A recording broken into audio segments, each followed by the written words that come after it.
Jim Wanner, thank you so much for joining me today. Thank you for having me. I appreciate it. Jim, you are CEO of KeyMark, which was one of the fastest growing companies in South Carolina and in the United States. Congratulations to you. Thank you so much. It's quite an honor, and it's basically just a result of working with wonderful people. You are an entrepreneur, and you had the courage at some point to kind of jump out there and start this organization. You now have 75, 80 employees. How do you get the courage to do that? I think for me, there was no other choice. Oh. So when you look at the options that you have on the table, I didn't want to live in D.C. I didn't get my favorite job, which would have been being a mascot. So For? do you want me to tell the story? Yes, tell the story. It's kind of an interesting one. So Okay. when I do the speeches to the high school kids, and I say, don't actually go for a job, go for a career, get a skill set. That's how I actually start my speech. And there's 7 billion people in the world. There's probably 3 billion jobs. And there was only one job in the whole world that I wanted, and that was to be the Philadelphia Philly mascot. So in the late 1980s, this is a true story, that he was making about $200,000 a year, which is a tremendous amount of money. Yeah. And my goal in life was to be the Philadelphia Philly mascot. And if I was 5'9" or 5'8", I would have made that job, and that would have been my career. However, the uniform didn't fit because the woman who designed Miss Piggy designed the Philadelphia Philly mascot uniform. So when Chris Legault, the VP of marketing, called me, it was a tough day. It was the longest 3 seconds of my life.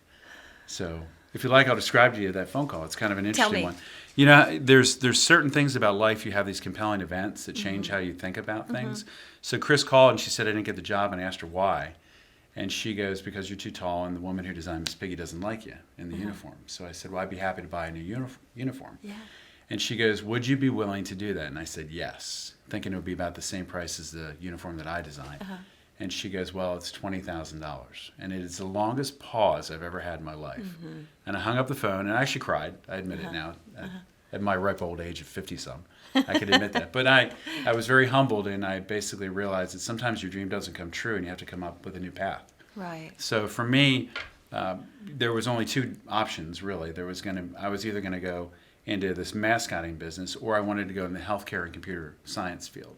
So my backup plan was obviously figuring out something to do with computers, figuring out something to do that we could do with healthcare, and I felt there would be perfect long-term fits. And it was kind of an interesting way to look at the world, because you don't have to look at it holistically like I have this skill and I want this job, and that's what I did. I had to look at it more realistic, like what's going to work for me. So I wanted to map out exactly what it was, and I wanted to get in a field that was going to grow. So I would encourage anybody who's looking at their careers to do it that way. Don't say you want to do something that ultimately is going to pigeonhole you.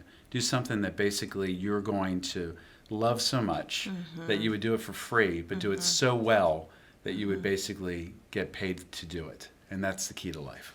Wow. Thank you. Right off the bat, you've shared with us the key to life, and that's what we want on the show. Well, I didn't mean to start out that rapid. I apologize. Yeah, I should have saved that to the end. That was awesome. No, I loved it. And it reminds me of something I've been reading recently, and that is about, what I've just now learned about you is kind of your uniqueness, your story. And I think that that's also what I see when I go to KeyMark, is there's a uniqueness about your company, and it's more about everyone kind of loving what they're doing, and that's the focus versus competition. If you're always looking at the competition, sometimes it's your own story that you're not then developing and sharing with the world and what you love. And I get the sense that everyone at KeyMark really loves what they do, loves the customers. It certainly appears that way. We are very proud of what we do. If you think about it, we don't really talk about, at the end of the year, the first thing we discuss is what is our NPS score, our Net Promoter Score, or what is our survey results from our customers, because there's an interesting way to look at the world. You can look at it from, what does your income statement say? What does your balance sheet say? And are those things important? Sure, they're important. Don't get me wrong. Any executive who tells you they're not important would lie to you. But if your customers are thrilled with what you're doing, they're going to buy more from you, and they're going to be what is more important, which is a phenomenal reference for you. And it's those reference calls that help you build your business. Yes. It's the ability to basically say, and look at somebody straight in the face and say, we've done this successfully. Here was the results. You're more than welcome to chat with somebody and get their feedback as to how we have performed. And that's really kind of the crux of the company. We talk about it a lot. We talk about making sure that those scores are very high. And everybody, when the survey results come out, even for a project, it's almost the first thing you open. It's the compelling issue. It's how did we do for this customer? What is this customer's feedback? And obviously not everybody fills us in with those comments, but you really want that comment section highlighted because you want to know what the areas were for improvement as well. So the little things that people tell you within those comments area, if you can address those things and if you can improve on those things, then you can thrive as an organization, because you have to check your ego at the door. There's no ego in this world from a business standpoint. And I always look at the guys with these huge egos and I go, okay, when are they going to burn out? When are they going to crash? Yeah.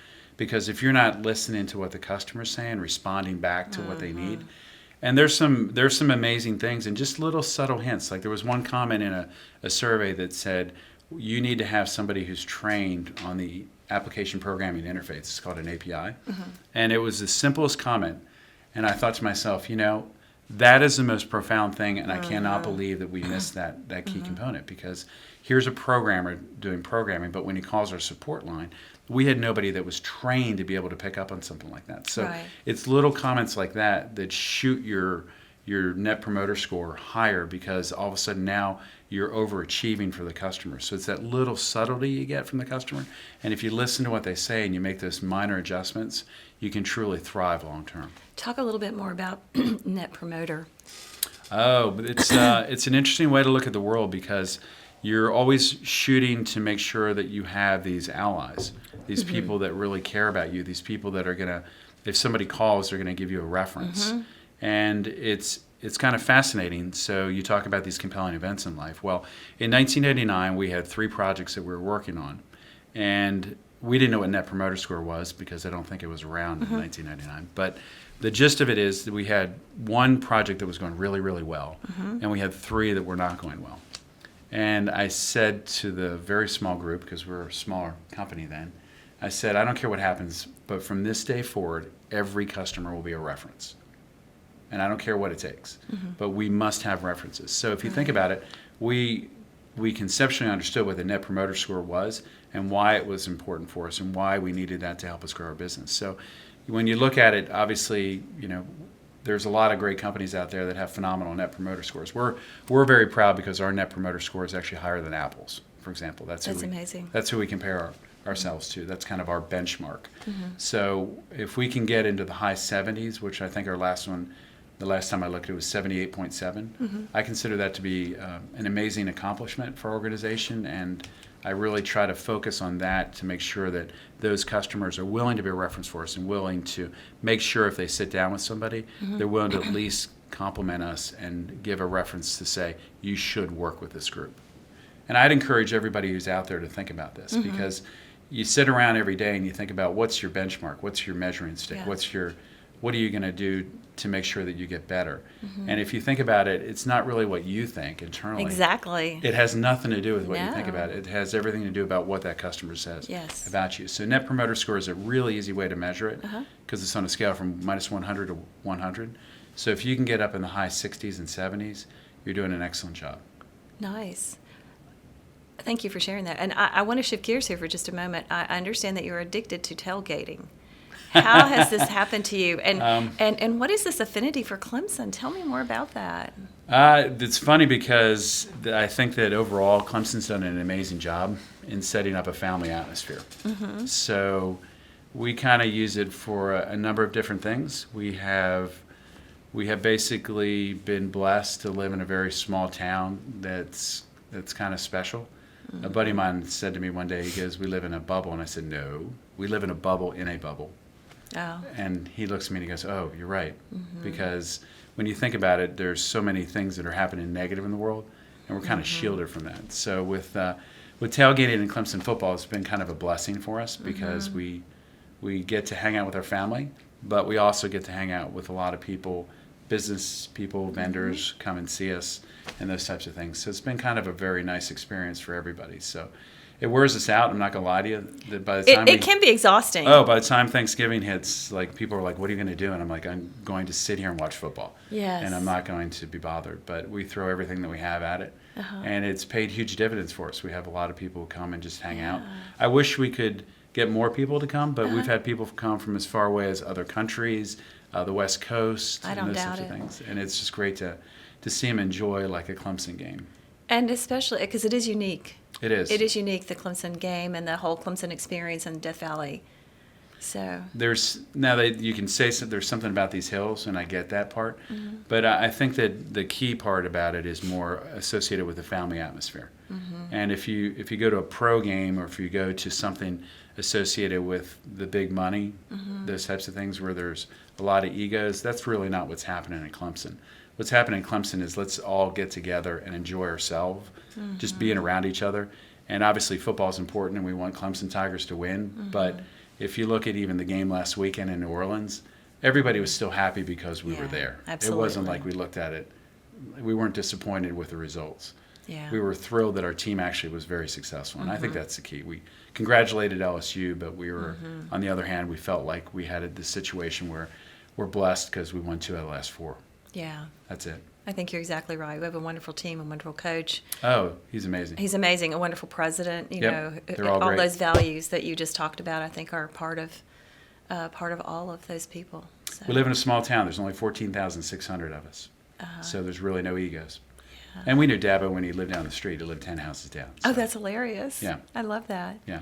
Well, I'm going to talk for a minute about, I want to go back to something that I was talking with the CEO yesterday, and one of the 2 most important things he says that kind of, keeps him up at night, he thinks a lot about, is people and technology. And I thought, gosh, Jim is one of the people that would really know more about that. I think a lot of us are, concerned and looking at people and technology, and how do you manage that? How do you make sure there's a balance there? Could you share some thoughts about that with us? I can understand, especially if somebody doesn't understand technology, why we keep them awake. I think that there's so much fear when you hear, for example, there's a breach, right? And the data's been stolen. And it was interesting, yesterday somebody mentioned my Social Security number has been swiped for years. Now it's kind of common practice, right? We assume there's going to be a breach versus in the past we didn't. So that's really changed. But I think that overall, instead of having a fear of technology, what they should be doing is looking at the opportunities to embrace technology. Yeah. So if you look at what we have been doing for years, we never had a phrase for it. For example, if you think about the world today, you think about artificial intelligence, right?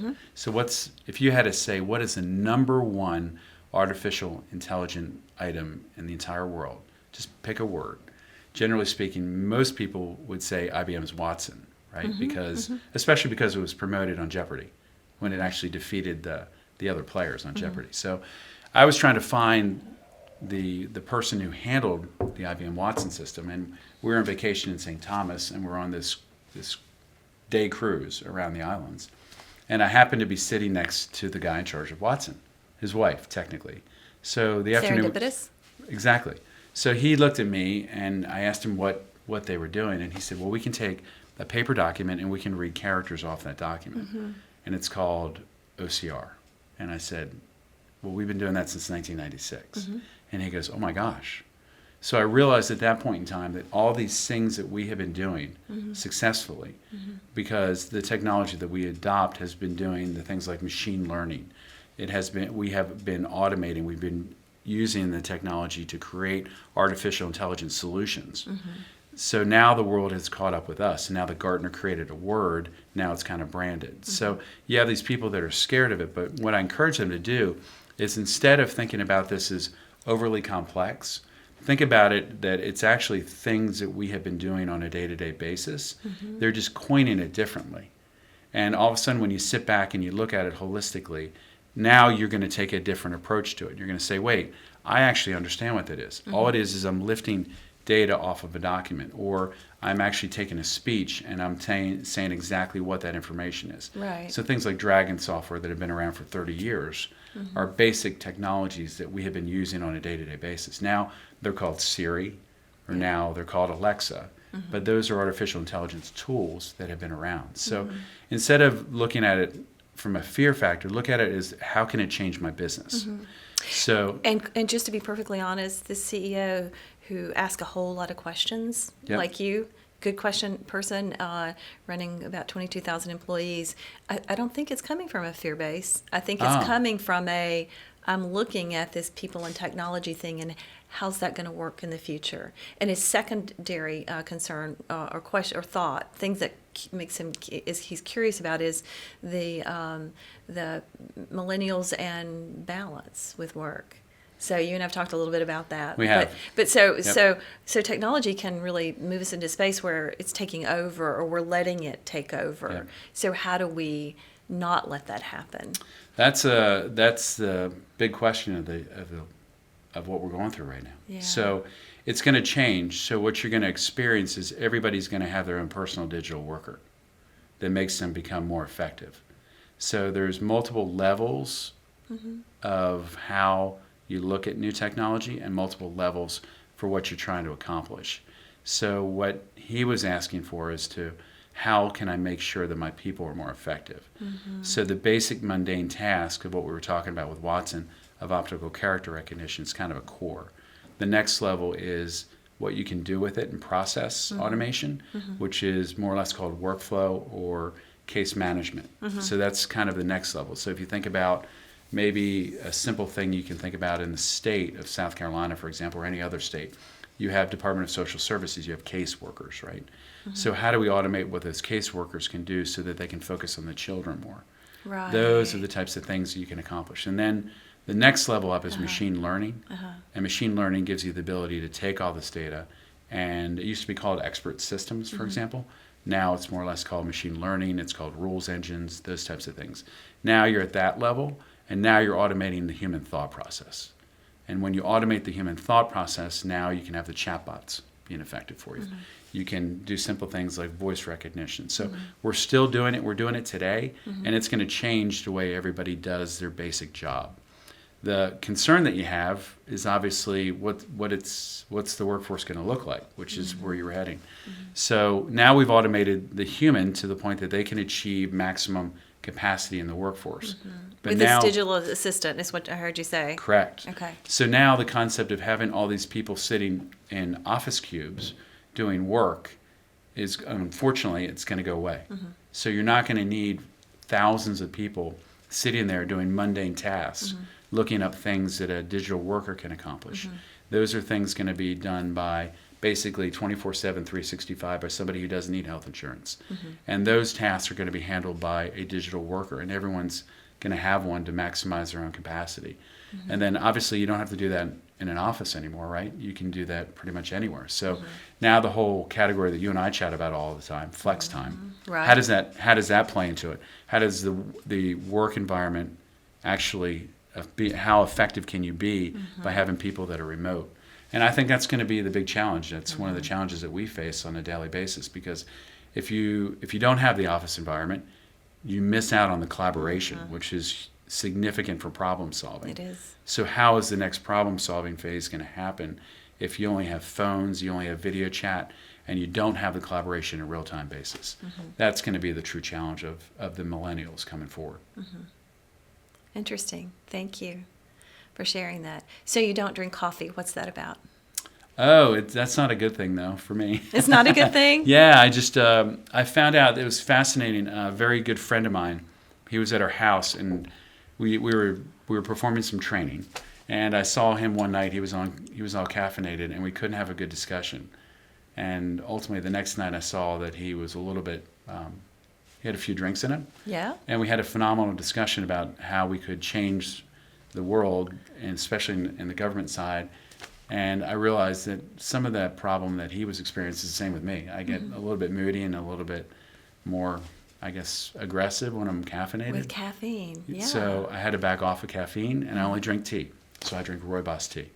A friend of mine got me hooked on it, and I love it. What is it called? Rooibos. It's from South Africa. Okay. And it's a decaffeinated tea, and I highly recommend it for everybody. Put a little bit of local honey in it, and the next thing you know, you basically solve your allergy problem, and you get all the antioxidants, so you feel better.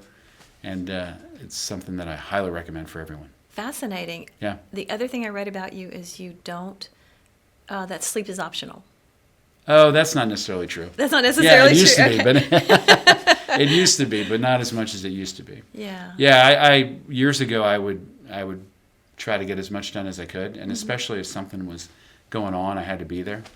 So ultimately, if I would go to bed at 2 or get up at 6, I was fine. But I think as I've aged, I need to make sure I go to bed a little bit earlier. But that's 100% true. Okay, good. I feel better about Yeah. you. That was Yeah. pretty alien. Yeah, there was a guy I knew that he tried to sleep 1 hour a night, and I saw him fail. Oh, His yeah. health failed. Yeah. Oh, yeah. I have to ask, so at KeyMark, what do you love most about what's happening right now and being at KeyMark?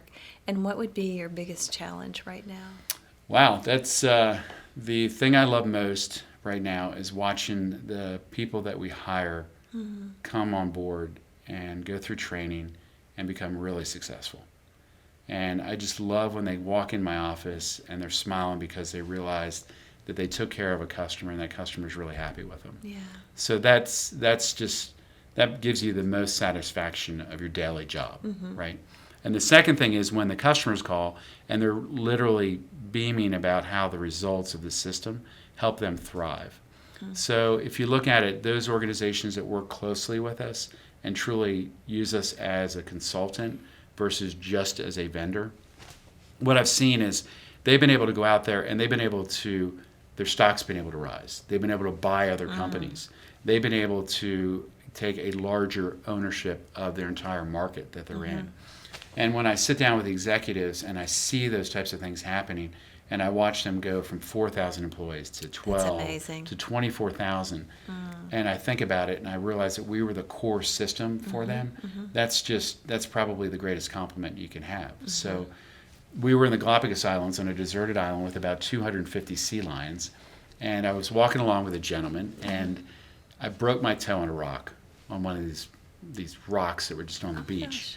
And at that precise time, this gentleman who I just met when we got on the beach told me he sold his company to one of our customers because he couldn't keep up with the internal processes that they had developed. And I thought to myself, wait, those are processes that we help them build. So it was the greatest compliment I've ever had. And he had no idea that he had done it. So everything that we had done for that organization, it basically transpired to the point that no one else in the industry could keep up with him. And people like this small gentleman in Oklahoma was now selling his company to this group because what we automated, nobody could keep up with. And I think that's one of those compliments that you just can't buy, right? That's just one of those things when you sit down that night and you realize you impacted that organization to the point that others realize that they cannot keep up. That means a lot. Absolutely. And what I heard in there is creating more jobs, creating, actually the economic impact of what you're doing well beyond your own organization. It's impactful, and I think that if people don't realize what's happening in the automation environment today with technology, I think they're going to be left behind. And if you look at it, it's kind of there's two fascinating things about history. The first is there's never been a leading power in the world from a country standpoint that has actually not had a population that increased in the history of the world, modern world, obviously. The other interesting thing is those organizations or those countries that have adopted technology are those that thrive. So it was very interesting. We travel a little bit, as you probably could tell, and we were in Holland, and we went to the windmills, and we had a tour by this person with this beautiful accent, and she was explaining how the windmills were impactful for the Netherlands and how they became the wealthiest country in the world. So the issue was they were able to build more ships than anybody else. So they were able to get out from their country and go control trade across at least Europe, if not the world at that point in time. So after that, we went to Africa, and we basically were hanging out with some of the tribal members down there. And their adoption of technology was considered that they basically now had cell phones. Interesting. And I thought to myself, as we're at that tribe and we're walking through that small mud hut, it had nothing to do with their brain power. It had everything to do with would they accept and were they curious and were they willing to adopt new technology to get them to where they needed to be. So if you look at the United States and where we need to be, how do we make sure and ensure that the adoption of technology is never hindered? So there's some talk about, for example, taxing digital workers. That's something that we have to watch, and we should never go there, because we should always be encouraging people to maximize the technology so that they can thrive. And it was very compelling to me that over the period of 5 days, I was able to see how Holland thrived and how they were still ahead of basically the people in Central Africa, because all for one simple reason: they adopted technology. And didn't resist. They never resisted. Yeah. They took it in stride, and they basically were trying to figure out. They were curious, and I use that word at work a lot. You know, if we lose our curiosity, if we lose our ability to understand where we're trying to get to, I think we're going to all fall behind. So that's one of the things that I encourage everybody to do. It's one of our 10 key elements of life. Yes. We have to be curious, because if you're not, you live in the technology space. You live in this space of trying to figure out what's happening next. And if we don't adopt a curious mindset, I think you're just going to fall behind, and I think you end up not thriving. You can't grow. And every organization, or even entrepreneurs who are listening to you, curiosity, growth, learning, all of that, which you're recommending, how do you make sure that's happening in your organization? I heard you say we label it, we put it up there, we talk about it, and we do. Just in every meeting, how do you make sure? We do a couple of different things. Ultimately, we probably could do a better job in this area, but we always encourage people to go to training. So we spend way too much money on training compared to other organizations. And I remember years ago, people would laugh at me because I wanted to make sure my guys were the most trained. And we had a situation where this one gentleman, for example, was doing work on a project, and this project's a mission critical project for this massive organization. He was not trained. Well, he was signed up for that class that afternoon, because I would not accept anything less than that. And I think you have to, first of all, make sure that people are trained. The second is you have to encourage people to go to seminars, to read about what's happening in the world. And you have to encourage others to come in and see you as well. So if you look at it, I try to keep track of a lot of different people in the world that are making a difference. They are the people that are the forefront leaders, the consultants, the actual people who roll up their sleeves and do the work, the scientists, the mathematicians, the people like over at Clemson who really roll up their sleeves and try to figure out what works and what doesn't work. Yeah. And I think if you don't stay in touch with those individuals, you can never be on top of what the changes are coming down the pike. And I think if you do stay in touch with those people, then you can be more adaptive as to where those modifications are happening, so that you can help not only you, but you can help your customers get to the next level. So you're always studying trends, and always looking at those people that are looking at trends, and always.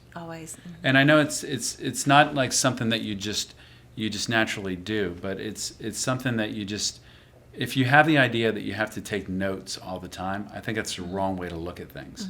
You have to look at something and you have to say, what is the impactful item that I'm looking for? So if you're looking for 50 things, I think you missed the key points.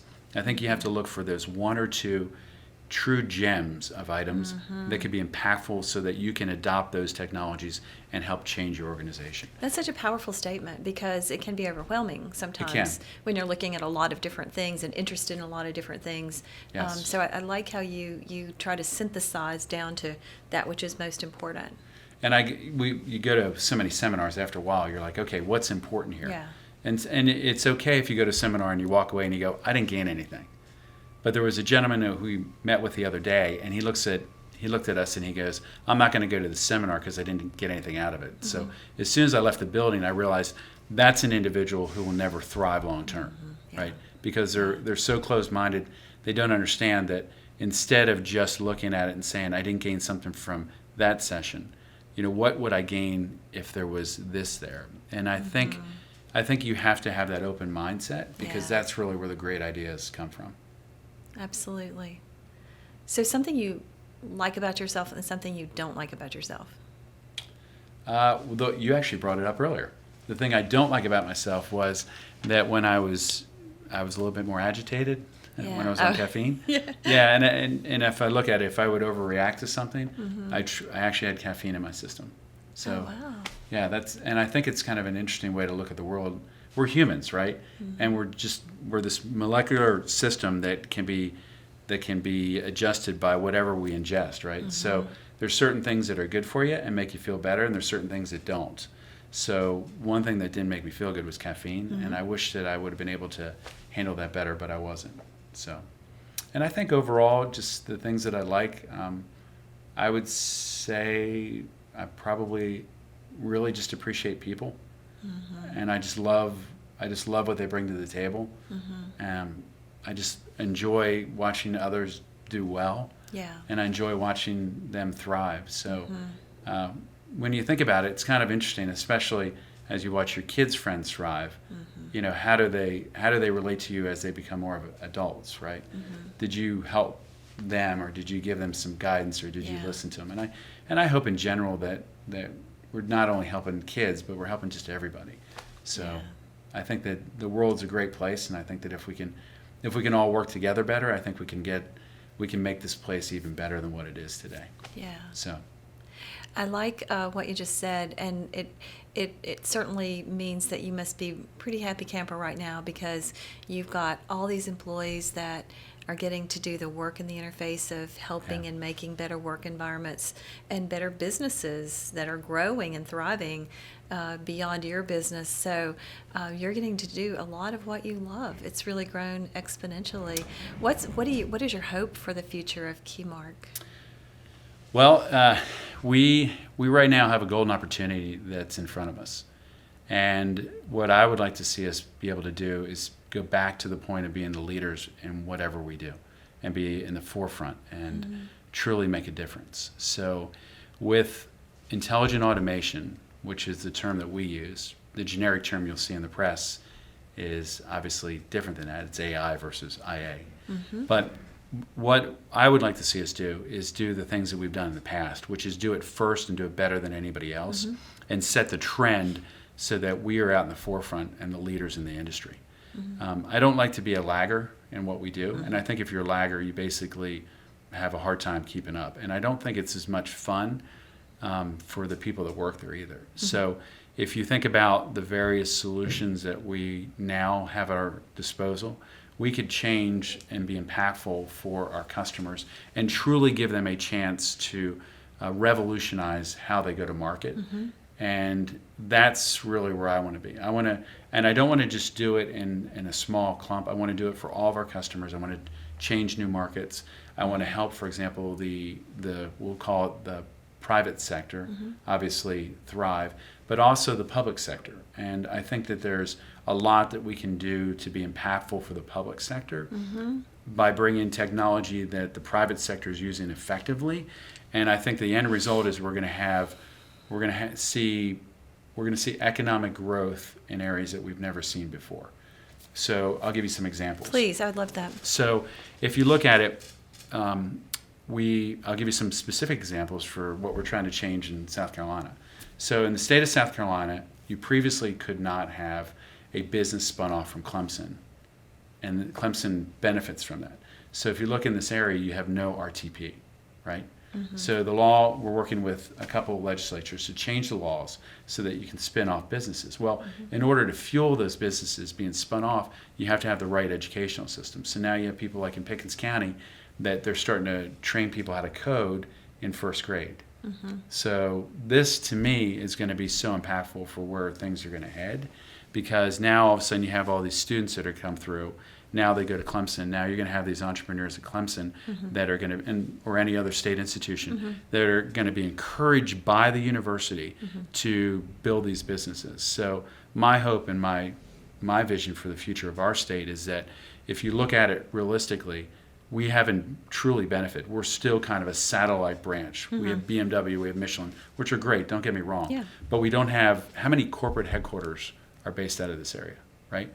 So my future vision for our state is that we have more corporate headquarters based out of here, and we use Clemson as kind of the incubator, or Tri-County Tech, which I sit on the board of.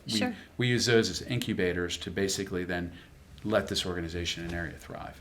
That's how I view the world. Excellent. I love that. I love your vision. Yeah. And I think it would be impactful because economic opportunities for the younger generation, it has to happen through education.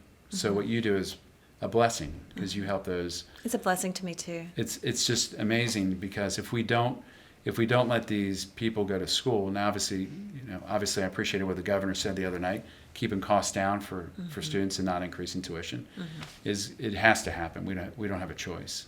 So I think that if we get there to that point, I think what we can end up doing is we can let this state really become, I hope, a beacon of light for the rest of the country. I love that. And I think that amazing things have happened here already. Yes, they So have. we're just building Right, on exactly. top of that. Right, So I right. like that. Thank you for sharing that vision. That's just absolutely amazing. Jim, I wanted to ask you, when you were growing up, was there anything the challenge that you overcame other than not being able to do the mascot? Oh, yeah, Because that's funny. Yeah. you have such an amazing character. I just wondered what influenced your formative years. From a positive side? Whatever you'd like to share. I think the most important thing for me as a kid had probably was the way that my father always let me hang out with the adults. I was the youngest in my family by 10 years. Yeah. My closest cousin, I think, is 5 or 6 years older. So I was always raised by adults. But more important than that, my dad was on a track to be an executive at his company. And when people would come over, they would sit around and talk, and they talked with me as well. And I think I think just spending time with kids is important. And I appreciate all those individuals. I don't know that many of them are alive anymore, because of the age. But I look back and I think about, instead of hanging out with my friends, if we were out one night, I would always try to get home to hang out with my dad's friends. How cool. And to see what kind of knowledge I could gain from what they were thinking. Wow. And if you look at it, that type of encouragement for children is something that I hope that we all do, because I really appreciate it, and I think it was a major step for me. And I think there was a lot of people who would sit down and just and basically just give me some advice. Like one of the things that I distinctly remember is, do you have your act together? Do you know where you're going to go? And they challenge you, right? Because they've been through it. They know how hard it can be. Yeah. And if you don't have your act together, they would always question what you were doing. So I appreciated that, and I think it's been impactful for me, because then I try to spend a little bit more time with kids than probably the normal adult has. And I think that if we can do that, I think we can transform the way that they look in the future and give them encouragement for where they're going to go. Influence, engage, really spend time with them. Best advice you've ever received? Was it somewhere in what you just said, or would there be probably not. Yeah. I think I went through a struggle in college. So At James Madison? I did. Yeah. So if it was an interactive class, it was an easy A for me. But if it was basically just somebody teaching from the podium, my attention span wasn't the best. Yeah. So there was an entrepreneur class, and I feel horrible that I cannot remember this teacher's name. And we basically were able to do a project and to put together a business plan. And it was transformative for me as a human being, because you're going through this time where if you take a test but you couldn't pay attention, you get a B or a C or lower. Yeah. And you're kind of like, well, I stink, right? So you take an entrepreneur class, and this gentleman gives you the chance to lead, to basically put together a plan, to interact with a business, to come up and help that business. And there was never anything that was said. It was just the opportunity to do that, and in a group setting that was so compelling for me that I realized that no matter what would happen in my future, and I feel terrible, I don't know the professor's name, but James Madison, for all the things that it did for me, that one class transformed everything that I was thinking about, what I wanted to do in the future. And I believed in whatever I could do, as long as I planned, I could win. So that type of thing was very helpful. I love that, and I'm challenging you to find that teacher Yes. and to share this interview with them. Yes. Because I feel so bad. you probably Yeah. could find that teacher, because it means the world when students come back and say, that was, life-changing Yeah. for me. That was so meaningful for me, and look what you've done with it. It was probably the most impactful thing. Yeah. That in the day before my son was born, we didn't win a deal that would have helped me be able to take care of my family, right? Yeah. So the day he was born, I read the book Good to Great. Yeah. And Think and Grow Rich, right? I read both books. So the Think and Grow Rich book was very compelling, and I bought it for my kids, and I wish that we could encourage people to read those types of books, because I do think that the problem is, and we talk about mental health now more than we ever have. Yeah, we should be. And right, exactly. Mental health should be something that we focus on, but it's not. In my opinion, it's not just mental health. I think it's the power of positive thinking. Yes. And I think if we can encourage people to, now I have my own things that I do every day. Like I get up in the morning. Oh, tell. And I read my saying. And What's your saying? It's your blend of things you read? Yes. Oh, that's Yeah. nice. I like that. And I read it when I get up and before I go to bed. Yeah. And I think it helps set the standard for my day, so that I don't go into the day with a negative attitude. I go into the Right. day with a positive attitude as to how I can be impactful for others. Yes. And I think that if we could encourage everybody, instead of waking up and putting their feet on the bed and thinking it's another miserable Monday, it's another Yeah. rainy Friday, Oh, like yeah. we're experiencing today, instead go, okay, when I pick my feet off the floor, and I put them into the bed, what did I accomplish that day? Yeah. And I think if we think about it from that perspective, and if you just get your mindset, and it doesn't take a lot, 30 seconds, whatever it is. It doesn't. Just get your mindset ready to take on the day. And then basically every day when you go to bed, what did you accomplish? Yeah. And maybe even, I used to keep notes of things that I Yeah. accomplished that day. What Just went lesson well? learned. Yeah, writing And them. it's phenomenal, because then you change your mindset. And I think if you can do that, if you change your mindset in the right way, you're still going to have bad days, don't get me wrong. But the issue is the lows aren't quite as low, and you have many more highs. And that's what you're trying to accomplish. If you don't want those lows to get so low, because you're always trying to improve. Well, the new brain science is telling us, too, that we're actually forming our brain and our neural pathways when we do that. didn't know that. Asking our positive questions actually creates more, it develops the protein in a different way than if we are in a negative frame of mind when we go to bed and maybe think about that one thing that didn't go well, versus if we say, what went well today? Right. And we relive it, and that Right. does something in our brain, even almost structurally. And so to the degree that we get up in the morning and say, what 3 things am I grateful for? Starting that positive sorting in the morning, it's literally changing the brain. And even if you've been a negative sorter and you start doing that more positive, what you just described, those throughout the day, morning and night, you can still change. Our brain is not fixed. You can still change that. And they're seeing all that on fMRIs now, so we know it's actually true. Personally, I would rather have us teach that to younger children. I do too. Especially through 7th grade. Yes. Well, and let me just Yeah. tell you, I'll put a little plug in here, but the Clemson, we are co-sponsoring an event coming up in June for teachers. And we're going to bring teachers in just for a minimal lunch fee all day long and teach them a little bit more about brain science, teach them more about some mindfulness training and some techniques for themselves, but also some techniques to take right back into the classroom. Good for you. Yeah. That's fabulous. We need a lunch sponsor, but we can I'd like talk about that later. I'd like to ask You you should questions come. about that. Yes. Okay, you yeah. can come, yeah. I think everybody should be a part of I it. do too. I wish I had been trained at an early age on how my brain works. Of course, we didn't know as much then, but on how your brain works and kind of how to manage some of that in a way that keeps you more steady and more positive. But now we know so much more about it. So And we need to get it done before junior high school I know. when it becomes a little bit of an issue. It's so true. Yeah. Jim, it's been such a pleasure. Thank you. I think I know the answer to this question already, but my final question is always, how do you want to be remembered? And would you leave me with some words on that? How I would want to be remembered. I hope I'm remembered as a good husband, a good father, good son, which that's always in question, right? You never know. A good brother and a good friend. Yeah. Thank you. Just at that simple level. If I can just do that, Yeah. I've had a good life.